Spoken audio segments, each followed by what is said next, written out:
News. Trump చేసిన వ్యాఖ్యలు ప్రస్తుతం కలకలం రేపుతున్నాయని చెప్పాలి. అయితే మరోసారి ఇరాన్ కి గట్టి వార్నింగ్ ఇచ్చారు ట్రంప్. ఏదైతే డెడ్ లైన్ లోగా ఒప్పందం కుదుర్చుకోవాలని, లేదంటే మళ్ళీ యుద్ధం తప్పదంటూ కూడా ట్రంప్ అయితే సంచలన వ్యాఖ్యలు చేశారు.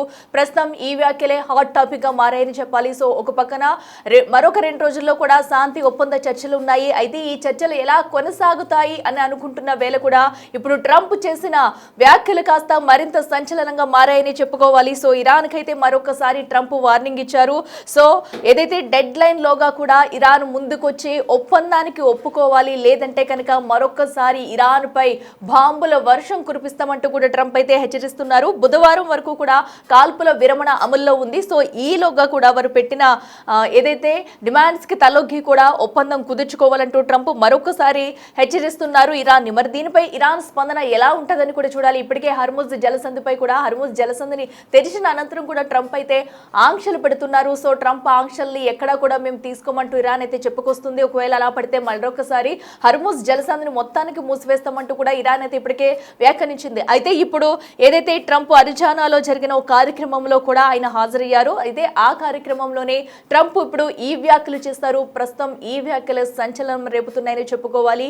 సో ఉద్రిక్త పరిస్థితులు తగ్గుతాయి, శాంతి ఒప్పందం చర్చలు కుదురుతాయి అనుకుని ప్రపంచ దేశాలన్నీ కూడా ఎదురు చూస్తున్నాయి. అయితే ట్రంప్ మాత్రం ఎక్కడ వెనక్కి తగ్గట్లేదు. ఇప్పుడు అరిజోనాలో ట్రంప్ చేసిన వ్యాఖ్యలు అయితే మళ్ళీ హాట్ డిబేట్ అయ్యేలా కనిపిస్తున్నాయని చెప్పుకోవాలి. అయితే ఈ నెల 21తో కూడా ప్రస్తుతం అమల్లో ఉన్న కాల్పుల విరమణ ఒప్పందం అయితే ముగిపోతుంది. సో అప్పటిలోగా మరొక 2 రోజుల్లోనే శాంతి ఒప్పందానికి చర్చలకైతే ఇరు దేశాలు సిద్ధమయ్యాయి. సో ఈ చర్చల్లో శాంతి ఒప్పందం కుదురుతుందని చెప్పేసి ప్రపంచ దేశాలని కూడా వెయిట్ చేస్తూ ఉన్నాయి. అయితే ఇప్పుడు ట్రంప్ దానికి భిన్నంగా కూడా మరొకసారి హెచ్చరికలు అయితే జారీ చేశారు. ఒకవేళ డెడ్ లైన్ లోగా కూడా శాంతి ఒప్పందానికి ఒప్పుకోకపోతే, తమ డిమాండ్లను వినకపోతే కనుక మరొకసారి యుద్ధం చేయాల్సి వస్తుందంటూ కూడా ట్రంప్ అయితే హెచ్చరికలు జారీ చేశారు. సో ఇప్పుడు ట్రంప్ చేసిన వ్యాఖ్యలు ఎటు దారి తీస్తాయి? ఒకవేళ నిజంగానే ఇప్పుడు 2 రోజుల్లో జరగబోయే శాంతి ఒప్పంద చర్చలు అసలు అవి సఫలం అవుతాయా లేదా విఫలం అవుతాయా అనేది కూడా ప్రస్తుతం ఉత్కంఠంగా మారిన నేపథ్యంలో కూడా ఇప్పుడు ట్రంప్ అయితే మరొకసారి తన వైఖరి చూపిస్తున్నారని చెప్పుకోవాలి. సో ఏదైతే ఈలోపే మళ్ళీ ఒక ఒప్పందం చేసుకోవాలని ఇరు దేశాలు అంగీకరించాయి. సో ఇంకా ఒప్పందాలు అవ్వకుండానే ఒకవేళ ఒప్పందం కుదరకపోతే కనుక మళ్ళీ ఇరాన్ పై బాంబులతో విరుచుకుపడతామంటూ ట్రంప్ అయితే హెచ్చరికలు జారీ చేస్తున్నారు. సో మరి ఏంటి తాజా పరిస్థితులు ఎలా ఉండబోతున్నాయి ఏంటనేది కూడా అందించడానికి మా అసిస్టెంట్ ఎడిటర్ రామ్ దాస్ అందుబాటులో ఉన్నారు. రామ్ దాస్, చెప్పండి. ఏదైతే మనం చూస్తున్నాం కదా, సో ఇప్పుడిప్పుడే ఇరాన్లో యుద్ధ వాతావరణం తగ్గుముఖం పడుతుంది. పశ్చిమాసియాలో నార్మల్ డేస్ వస్తాయి అని అనుకుంటున్న తరుణంలో కూడా మరొకసారి అయితే ట్రంప్ వ్యాఖ్యలు సంచలనం సృష్టిస్తున్నాయని చెప్పాలి. శాంతి ఒప్పందం చర్చలు ఎంతవరకు కూడా సఫలమయ్యే అవకాశం ఉంటుందనుకోవచ్చు, లేదంటే కనుక మళ్ళీ యుద్ధం తీవ్రతరం చేస్తామంటూ కూడా ట్రంప్ కొన్ని వ్యాఖ్యలు చేశారు. వీటిని ఎలా చూడాలంటారు? అధ్యక్షుడు ట్రంప్ అయితే ఎప్పటికప్పుడు హెచ్చరికలు జారీ చేస్తూనే ఉన్నారు. ఇరాన్ అమెరికా మధ్య తాజాగా మళ్ళీ మాటల యుద్ధం అయితే నడుస్తోంది. కాల్పుల విరమణకు సంబంధించి ట్రంప్ మరోసారి వార్నింగ్ ఇచ్చారు. మళ్ళీ ఈ బాంబులు వేయడం ప్రారంభించాల్సి ఉంటుందంటూ కూడా హెచ్చరిస్తున్న పరిస్థితి. దీంతో మళ్ళొకసారి మాటల యుద్ధం ముదురుతుందని మనకు అర్థమవుతుంది. అయితే ఇరాన్ ఒప్పందం కుదరకపోతే ఈ కొనసాగుతున్న కాల్పుల విరమణ పొడిగించుకోవచ్చు అంటూ డొనాల్డ్ ట్రంప్ కూడా చెప్తున్నారు. అయితే కాల్పుల విరమణ గడువులోగా ఒప్పందం జరుగుతుందా లేదా అనే దాని నిర్ణయం మాత్రం ఇంకా ఆధారపడి ఉంటుంది. ఎందుకంటే మళ్ళీ బాంబులు వేయడం ప్రారంభించాల్సి ఉంటుందంటే చాలా ఘాటుగా హెచ్చరిస్తున్నారు. ఆయన ఎయిర్ ఫోర్స్ 1 లో మాట్లాడారు. ఈ నేపథ్యంలో బుధవారం నుంచి మళ్ళీ బాంబుల మోత ఉంటుందనే అనుమానాలు కూడా వ్యక్తం అవుతున్నాయి. అంటే ఇప్పటికే ఇరాన్ అమెరికా ఇజ్రాయెల్ యుద్ధం మొదలైనప్పటి ఈ మూసి ఉంచిన హార్మోజ్ జలసంధిని ఇరాన్ పూర్తిగా తెలిసింది.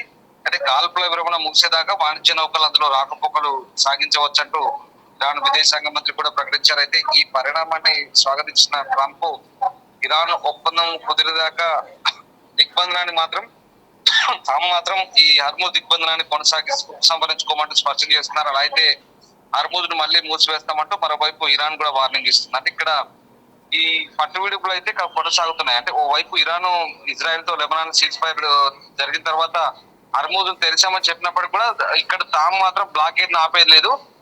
ఎందుకంటే ఒప్పందం కుదిరితేనే బ్లాకేడ్ ని మేము పూర్తిగా తొలగిస్తాము, దిగ్బంధనాన్ని, లేకపోతే మళ్ళీ బాంబులు వేస్తామంటే చాలా ఘాటుగా ట్రంప్ హెచ్చరిస్తున్న నేపథ్యం చూస్తే కనుక ఒకరు తగ్గేలా కనిపించట్లేదని మనకు చాలా క్లియర్ గా అర్థమవుతుంది. ఇక్కడ అంటే హర్మూజ్ ఈ ఇరాన్ పోర్టుల దిగ్బంధనం కొనసాగుతుందంటూ ట్రంప్ చేసిన ప్రకటనపై అటు ఇరాన్ స్పీకర్ మహమ్మద్ బాలెక్ ఖాళీగా మండిపడుతున్నారు. అయితే నౌకలను అడ్డుకుంటే హర్మూజ్ ను మళ్ళీ మూసేస్తామంటూ అటు ఇరాన్ కూడా మళ్ళీ హెచ్చరిస్తుంది. అంటే సామాజిక మాధ్యమాల్లో పోస్ట్ చేస్తున్నారు. హర్మూజ్ జలసంధి శాంతి ఒప్పందం అంశాలపై ట్రంప్ ఒక గంటలోనే 7 పోస్టులు చేశారు. అవన్నీ కూడా అబద్ధాలైనట్టు ఇరాన్ స్పీకర్ చెప్తున్నారు. అంటే అబద్ధాలతో యుద్ధం గెలవలేరు, చర్చల్లో కూడా పురోగతి సాధించలేరంటూ విమర్శిస్తున్న పరిస్థితి. అంటే ఇక్కడ జలసంధికి సంబంధించి ప్రతి నిర్ణయం తామే తీసుకుంటామంటూ ఇరాన్ చెప్తుంది. అయితే ఇప్పటికే ప్రకటించిన మార్గంలోనే నౌకలు రాకపోకలు సాగుతాయంటూ ఇరాన్ కూడా చెప్తున్న పరిస్థితి.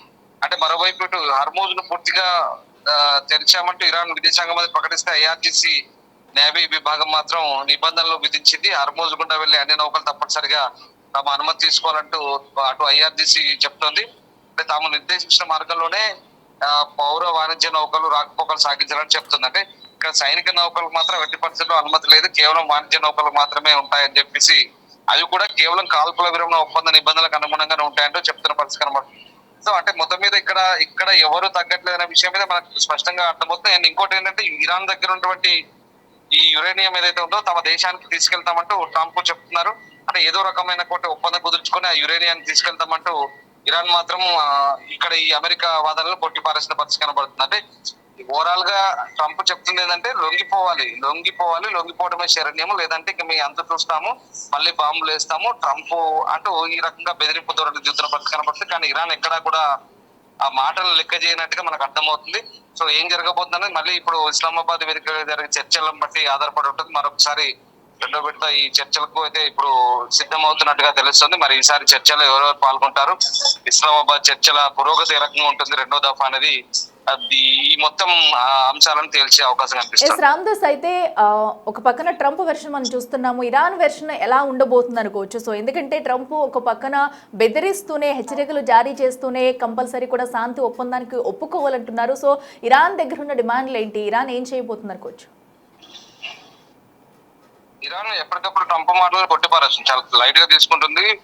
ఎందుకంటే తాము ప్రతిపాదించిన అంశాల వారిగా వాటిని అమెరికా ఒప్పుకోవాలి, లేదంటే తమ షరతులు కూడా ఉన్నాయి, వీటిని కూడా అంగీకరించాలంటే ఇరాన్ చెప్తుంది. మరి ట్రంప్ మాత్రం చాలా క్లియర్ గా హెచ్చరికలు జారీ చేస్తారు. అంటే మీ దగ్గర ఉన్నటువంటి యురేనియం ఏదైతే ఉందో అది మాకు అప్పగించాలి, అప్పగించినప్పుడే ఇది మొత్తం పూర్తి అవుతుంది, లేదంటే బాంబుల జారం విడత తప్పదంటూ మళ్ళీ హెచ్చరిస్తున్నారు. అంతేకాదు ఆ ఒప్పందం అంటే ఇప్పుడు హర్మూజ్ ను ఇరాన్ తెరిచినా అమెరికా దీనికి ఒప్పుకోవట్లేదు. వాస్తవానికి బ్లాకేడ్ అయితే కొనసాగుతుంది. ఇరాన్ పోర్ట్లన్నీ కూడా దిగ్బంధనంలో కొనసాగుతున్న పరిస్థితి. ఇక్కడ హర్మూజ్ ను పక్కన పెట్టి ఇప్పుడు ఫైనల్ గా యురేనియాన్ని అప్పచెప్పాలి.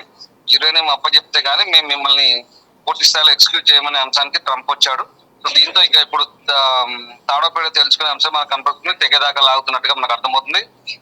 మరోవైపు అటు ఇరాన్ వైపు నుంచి స్పీకర్ మాటలు కానీ, ఐఆర్జీసీ మాటలు కానీ ఎక్కడ మేము సరే చూసుకుందారా అన్నట్టుగానే ఉంది వ్యవహారం అంతా కూడా. మరి ఇప్పుడు అదే చివరిగా ఈ పాకిస్తాన్ లో మీడియేషన్ ఏ రకంగా జరగబోతుంది, దాన్ని బట్టే ఇప్పుడు ఇదంతా కూడా మనం ఆధారపడి ఉంటుందని చెప్పొచ్చు. సో బుధవారం నాడు క్లారిటీ వచ్చే అవకాశం ఉంది. బుధవారం కల్లా మరి పాకిస్తాన్ ఇస్లామాబాద్ వేదికగా జరిగే చర్చల్లో మళ్ళీ ఇదే ప్రతిష్టంభన ఉంటుందా, లేదా చర్చలు సాఫీగా జరుగుతాయా, ఒక సమన్వయంతో ఇరు వర్గాలు ఒక అవగాహనకు వస్తాయనేది మాత్రం దాన్ని బట్టే ఇప్పుడు తదుపరి ఎవరేం చేయబోతున్నారనేది దాన్ని బట్టి మనం చెప్పొచ్చు.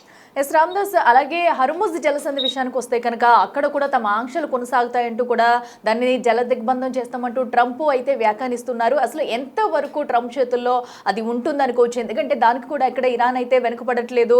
సో ట్రంప్ ఎన్ని వ్యాఖ్యలు చేసినా కూడా మేము పట్టించుకోమని చెప్పుకుంటూ వస్తూనే ఒకవేళ ట్రంప్ ఆంక్షలు కనుక అక్కడ కొనసాగితే హర్ముజ్ జలసంధిని పూర్తిగా మూసివేస్తామంటూ కూడా చెప్పుకొస్తుంది. సో ట్రంప్ వైఖరి దానిపై ఎలా ఉంటుంది అనుకోవచ్చు? ట్రంప్ ఆల్రెడీ దిగ్బంధనాన్ని కొనసాగిస్తున్నాడు. ఇరాన్ వైపు నుంచి వచ్చే వెజల్స్ అన్నింటినీ కూడా వాళ్ళు ఆపుతున్నారు. ఆయన మరోవర్ టోల్ ప్లాజా కట్టుదని చెప్తున్నారు. అంటే కేవలం ఇరాన్ పోర్టుల నుంచి వచ్చేవే, మిగతా పోర్టుల నుంచి, మిగతా దేశాల పోర్టుల నుంచి వచ్చే వాటిని ఇక్కడ ఆపట్లేదు. సో దాంతో బ్లాకేడ్ అయితే కంటిన్యూ అవుతుంది. అంతకుముందు ఇరాన్ దిగ్బంధనం చేసింది, ఇప్పుడు అమెరికా దిగ్బంధనం చేసింది. Cease fire, Lebanon Israel cease fire తర్వాత ఇరాన్ ఓపెన్ చేసినప్పటికి కూడా అమెరికా ఆ పోర్ట్ల దిగ్బంధనాన్ని ఆపట్లేదు. సో ఇది సక్సెస్ఫుల్ గానే అమెరికా చేయగలుగుతుంది. ఇది కొంత ఇబ్బందికరంగా మారుతుంది. దీంతో ఖచ్చితంగా దాన్ని విరమించుకోవాలంటూ అటు ఇరాన్ కూడా ఒత్తిడి చేస్తుంది.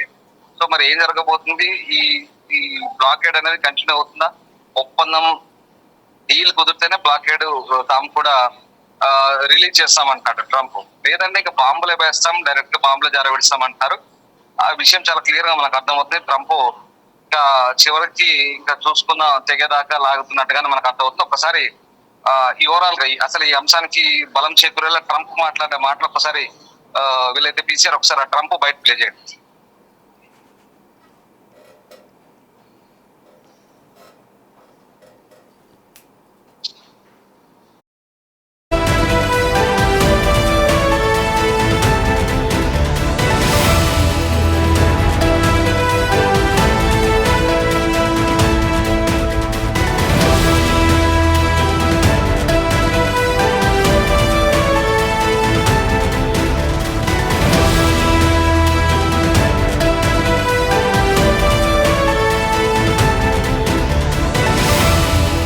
Right Ramdas, thank you. Yes, చూస్తున్నాం కదా ప్రస్తుతం అయితే అటు యుద్ధానికి డెడ్ లైన్ లోగా కూడా ట్రంప్ చేసిన వ్యాఖ్యలు అయితే ఇప్పుడు సంచలనం సృష్టిస్తున్నాయని చెప్పుకోవాలి. సో ఏదైతే అటు ఇరాన్కి మరొకసారి అయితే డెడ్ లైన్ పెట్టారు ట్రంప్, ఏదైతే సమయం ముగిసేలోగా కూడా ఇరాన్ తలగ్గాలి ఒప్పందాలు కుదుర్చుకోవాలంటూ కూడా చెప్పుకొస్తున్నారు. మరి మరొక 2 రోజుల్లో కూడా అటు ఇస్లామాబాద్ వేదికగా అయితే శాంతి ఒప్పంద చర్చలు జరగనున్నాయి. మరి ఈ నేపథ్యంలో ఎవరి డిమాండ్లు ఎలా ఉండబోతున్నాయి, అటు ఇరాన్ వెర్షన్ ఏంటి, ట్రంప్ ఏం చేయబోతున్నారు, శాంతి ఒప్పంద చర్చలు కనుక సఫలం అయితే కనుక సో ప్రపంచ దేశాలకి ఇది ఒక గుడ్ న్యూస్ అని చెప్పుకోవాలి. సో ఎందుకంటే పశ్చిమాసియాలో కొనసాగుతున్న కొన్ని రోజులుగా కూడా సుమారుగా 45 రోజుల పైగానే యుద్ధ వాతావరణం అయితే కొనసాగుతుంది. అయితే తాత్కాలికంగా దానికి బ్రేక్ పడినప్పటికీ కూడా పూర్తి స్థాయిలో యుద్ధం ఆగుతుందనేది కూడా అందరూ ఆకాంక్షిస్తున్నారు. సో ఈ నేపథ్యంలో ఇప్పుడు ట్రంప్ తన వైఖరి ఎక్కడ మార్చుకోకుండా కూడా ఎక్కడిక్కడ వ్యాఖ్యలు చేసుకుంటూ వస్తున్నారు. మరొక్కసారి ఇరాన్కి అయితే వార్నింగ్ ఇచ్చారు, డెడ్ లైన్ లోగా కూడా ఒప్పందం కుదుర్చుకోవాలి, లేదంటే మళ్ళీ యుద్ధం తప్పదని కరాఖండిగా చెప్పుకొస్తున్నారు. మరి దీనికి